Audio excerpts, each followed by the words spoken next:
Alors que le Maroc s'apprête à légaliser le cannabis, les enjeux économiques et sociaux de cette culture font débat au sein de la communauté scientifique. Arabas, médecins et experts se sont réunis pour débattre de l'utilisation de certaines composantes du cannabis à des visées thérapeutiques.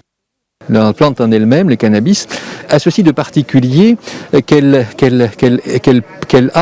est capable de créer à l'intérieur d'elle énormément de substances. Vous savez qu'il y a des chercheurs qui disent même qu'on peut avoir jusqu'à 500 produits différents au niveau de la plante, ce qui est incroyable. Jeudi, le Conseil de gouvernement a adopté un projet de loi sur l'utilisation licite du cannabis. Le texte, qui doit être validé par le Parlement, ne concerne pas le cannabis récréatif, toujours interdit.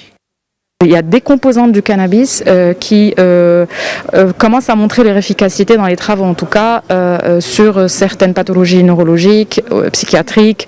À titre d'exemple, on peut citer certaines formes d'épilepsie. En tant qu'analgésique, un effet éventuellement sur certaines formes de troubles de pathologie du spectre psychotique, etc. Quand on parle de cannabis thérapeutique, ça veut dire un traitement. Ce n'est pas une utilisation récréative, ce n'est pas pour une consommation du plaisir.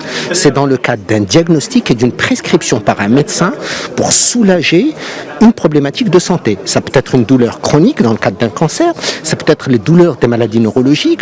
Les atouts du royaume en la matière sont pour le moins indéniables. Les experts avancent notamment l'écosystème propice et le savoir-faire ancestral des agriculteurs. À en croire les statistiques, légaliser l'usage thérapeutique permettra de se positionner sur un marché en croissance annuelle de 30% au niveau mondial.